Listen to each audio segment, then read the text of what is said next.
Oui, bonjour, je suis le docteur Fadel Saïbou et je vais vous parler de l'endoscopie urologique virtuelle, une technique d'imagerie médicale non invasive permettant d'explorer les voies urinaires, c'est-à-dire les urétères, la vessie, les cavités rénales notamment, sans recourir à une endoscopie conventionnelle comme l'urotéroscopie ou la cystoscopie. Et elle repose principalement sur des reconstructions 3D obtenues à partir de scanners TDM ou d'IRM multiparamétriques. Comme principe et technique d'acquisition, nous avons l'endoscopie urologique virtuelle qui utilise des algorithmes de post-traitement pour générer des images en deux luminales virtuelles à partir de coupes axiales obtenues par TDM, c'est-à-dire tomodensitométrie multi-barrettes avec plus de supérieur ou égal à 64 barrettes, précisément. Donc, et un protocole haute résolution avec acquisition volumique en coupe fine entre 0,5 et 1 mm, injection de produits de contraste iodé si nécessaire pour une UroTDM et reconstruction multiplanaire et rendu volumique. Et pour l'IRM urologique ou uro-IRM, les séquences T2, haute résolution et angio-IRM dynamique, alternative sans rayonnement utile chez la femme enceinte ou en cas d'allergie aux produits iodés.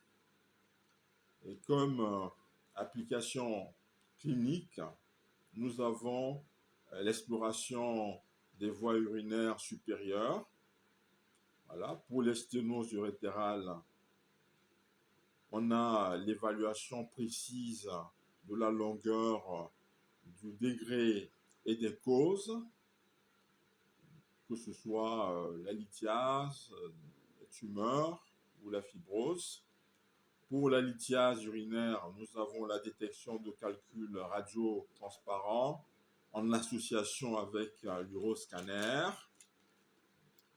Pour les tumeurs de la voie excrétrice, nous avons la visualisation des lésions urothéliales avec une sensibilité supérieure à 90%. Voilà. Pour la pathologie vésicale, nous avons les tumeurs de la vessie avec dépistage et suivi des récidives, ce qui peut représenter une alternative à la cystoscopie chez certains patients. Pour les diverticules vésicaux, nous avons une analyse 3D des rapports anatomiques. Voilà.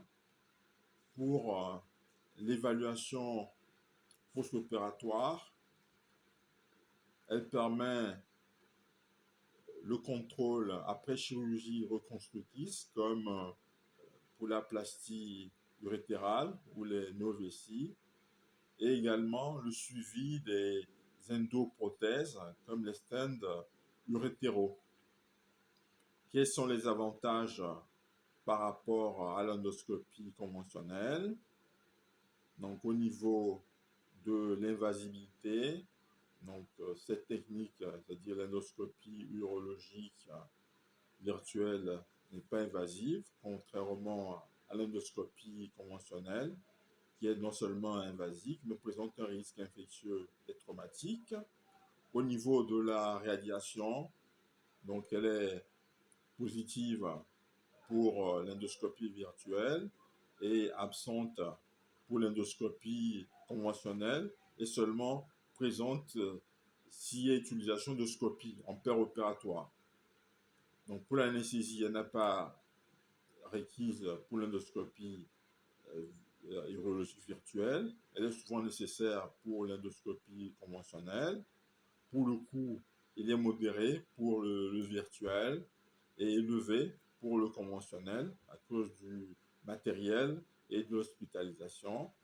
Pour la sensibilité, elle est de 85 à 95% pour le virtuel et autour de 95% avec possibilité de biopsie pour le conventionnel.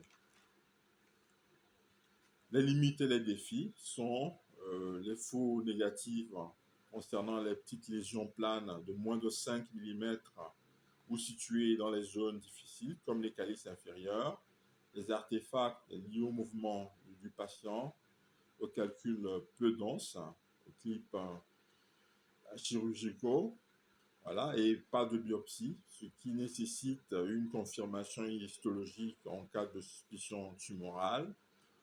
Voilà. Comme innovation et perspective, nous avons l'intelligence artificielle avec des algorithmes de détection automatique, CADE, CADX, c'est-à-dire Computer Aided Detection et Computer Aided Diagnosis, pour améliorer la précision diagnostique. Nous avons également la réalité virtuelle pour une exploration immersive des voies urinaires en 3D avec des protocoles en développement. Nous avons la fusion d'images avec une combinaison endoscopie urologique virtuelle plus échographie en opératoire pour guider les interventions. Je vous remercie.